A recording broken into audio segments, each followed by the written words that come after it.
that is so fun and fresh and new and never done before, and the girls are ready for it. Okay. Hi guys, welcome back to my channel. Do you notice anything different? I feel like I do this a lot. I keep changing myself. Straighten my hair.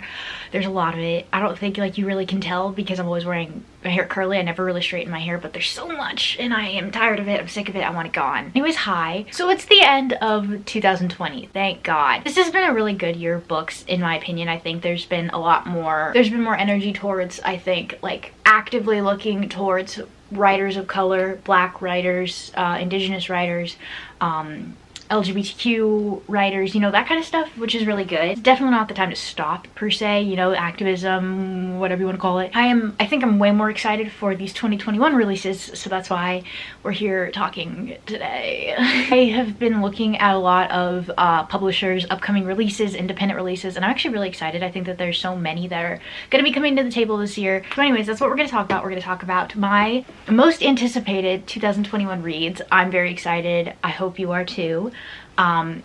Yeah. Okay, these are not going to be all of my anticipated reads because I actually do have a lot, but on my Goodreads I do have like a whole shelf library of them that I keep adding to, so you know, I'll link that down below. I have a list. I am so organized now, guys. I have a list. These first few books are going to be in the month of January, so let's get into it. So the first anticipated book I have is Happily Ever Afters by Elise Bryant. So this is about a girl named Tessa who is 16, I believe, and she's a young writer who only really sees the representation that kind of looks like her in books that she writes and the stories she writes rather than what's, you know, out in the mainstream felt. She goes to a prestigious art school and her best friend Caroline gives her like a blueprint for a story she should write, and so she kind of projects that onto like the brooding bad boy in her class, but then she also meets a boy next door kind of boy, and I think throughout this whole book she just kind of lives the romance that she never used to get. And that sounds exciting because black girl, black writer, I'm feeling seen, okay? I'm feeling seen. It shouldn't have to be, you know, a scavenger hunt every time I walk in a bookstore, you know what I mean? I'm gonna live vicariously through this book, because I already am, so. That is expected in January, so I'm gonna get my grubby little paws on it soon. Next January release is The Meet Cute Project by Rhiannon Richardson. I've heard that this is like To All the Boys I've Loved Before. Listen, I had a phase, and I don't know if this phase is really done. I wasn't really a Peter Kavinsky girl. I was more of a John Ambrose McLaren girl. Yeah, okay, let's... It's about a girl named Mia who hates rom-coms, and her friends love rom-coms, and she has to find a date to her sister's wedding, and so her friends decide to put together a meet cute scenario for her, from what I understand. And that's freaking... that's really cute. The character is a black girl. Come on, black girls in romance. So now we're going into the month of February, and the first book in February is called Love is a Revolution by Renee Watson, and this is yet another black protagonist and a black love interest as well.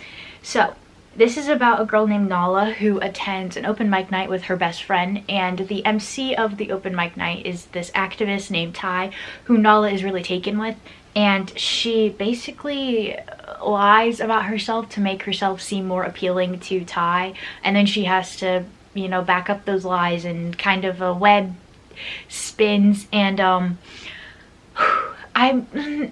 it sounds really good, but also I feel like I'm gonna be like cringing because I just don't want to see a protagonist like flop and flounder like that. I think that a happy ending will come through at some point. You would hope. There's plus size representation, there's black love and self-discovery, which is amazing. I think that's a really great book, and I have not read that many with plus size representation, so I'm excited for that. So now we're into the month of March, and the next one is Wild Women in the Blues by Denny S. Bryce. So this is, I think, one of those stories where you're in the present and then you jump back to the past. So it's about an ambitious performer in the 1920s Chicago jazz scene, and then a descendant of that performer in 2015 who is also an artist, I think an art student, and it's just how their lives are similar and different, and it's a story. Okay, I copied down what I heard online. So it's a story of passions and family secrets in history. And that sounds really cool. I have like a really weird thing about the 1920s. I kind of love them, like Roaring 20s stuff. And so hearing about the Black Chicago jazz scene just sounds super cool, and I kind of like those stories jumping back and forth. I think the stories where they like jump in between time periods are really interesting, and so I'm really excited for this one. So this next one is in April. It is called The Infinity Quartz, and it is by Akemi Dawn Bowman. It is about a girl named Nami who is really set up to have a really good life. I'm pretty sure she has like a boyfriend that she loves, a family that loves her. I'm fairly certain she's like going to school, and then she's murdered. She wakes up in the Infinity, which is a place where human consciousness goes after death, so like I guess the afterlife, and she finds out that Ophelia, who is a virtual assistant on Earth, has taken over the afterlife and basically brought humanity into enslavement. And so it's up to Nami and the other rebels to take down Ophelia. I don't read sci-fi that much, but this concept, this story seems so interesting to me. The concept, I don't think I've heard much similar to this concept, and so I'm very intrigued to read.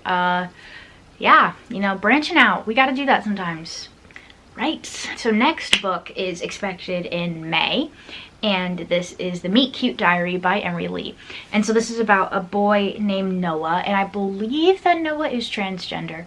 And Noah creates a blog about meet cute scenarios for that have transgender kids at the helm of. It's supposed by a troll that these stories are fake, that none of them are real, and so Noah has to, you know, scramble to make everyone believe that these are real. And so I think, from what I understand, a boy named Drew comes and basically like helps him make them come true or something like that. I don't know, it's like a fake dating thing, I'm pretty sure. Very much so giving to all the boys I loved before. Yeah. The next one is in June, and this is Ace of Spades by Farida Abike Laimide, and I am told that this is a black sapphic thriller. Okay. About a private academy, so we're getting I hate my hair. We're getting a dark academia vibe, alright? And so it's about this anonymous texter named Aces who's exposing two students and their secrets and their financial aid and stuff like that. And so this entire book surrounds themes of institutional racism, homophobia, and educational gatekeeping. And that sounds really heavy. Sounds like it's gonna make me mad to read, in the way that it's like those things are not very far-fetched in reality, and so I think that's the kind of book that I'm just gonna be like, argh. The next one is called She Who Became the Sun by Shelley Parker Chan, and this one has been pitched as Mulan meets Song of Achilles. That is so exciting. That is so fun and fresh and new and never done before, and the girls are ready for it. Just sign me up. Like, honestly, I don't need anything. I will just read it. And this is coming out in July, so I have to wait. What is it? It's December. How many months is that? Like 7? Oh my god. So the rest of these books that I'm going to talk about are all coming out in August. The first one is called Like a Love Song by Gabriella Martins, and the cover I don't think has come out yet. And it is about a Brazilian pop star named Natalie, and she has to fake date someone to basically like save her career. And so they pick a bad boy. Her management picks a bad boy for her. And fake dating celebrities, I hate to hear about it in real life, but I love to read it. Sounds fun, sounds exciting. Latina author, we love that. Oh, ooh, okay, ooh. Okay, this one is How We Fall Apart by Katie Zhao, and this one is pitched as Crazy Rich Asians meets One of Us is Lying. It's giving! About a girl named Nancy who goes to a prep school, and her best friend goes missing and then is found dead. And so her and her friends become prime suspects due to an anonymous source called the Proctor. And just secrets unfold, craziness ensues, and this sounds freaking crazy, and I'm so excited for it. It's gonna be so good. Like, I just know it's gonna be so good because the concept is already really good, but it definitely does give One of Us is Lying, very much so, actually. I don't know if it's just me, but I am a fan of the genre of rich people suffering. I don't know if that's just me, if it's a general consensus, but love to read it, love to see it. So last book on this list is The Heart Principle by Helen Huang. This is the third book in the Kiss Quotient series. I love these books. I love Helen Wong, and I love this family that's in these books. So The Heart Principle is about Kwon, who is the cousin of Michael and the brother of Kai, and he's like a playboy CEO. Like in both of the stories, he was very respectful of women, very in tune with femininity in a way. Girl from Kwon's past is getting married named Camilla, and Anna, Camilla's little sister, thinks that Kwon is going to get in the way of Camilla's marriage, and so she decides to seduce Kwon to avoid any issues.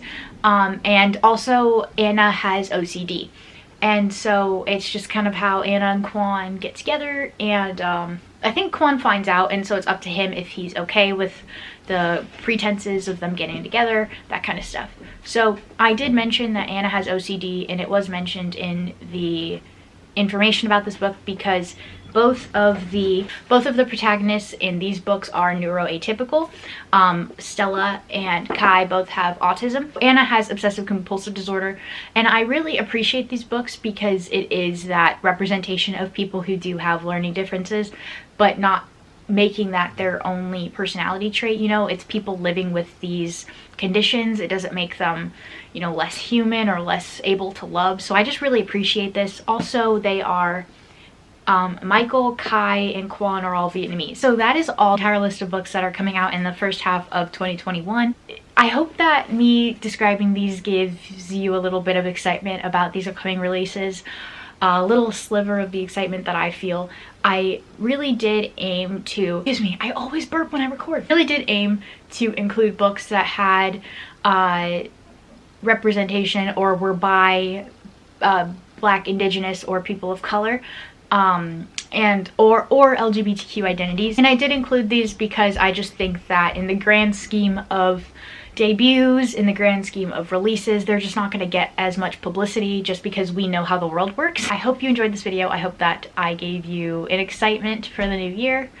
Thank you for watching. I'm done. All right. Bye.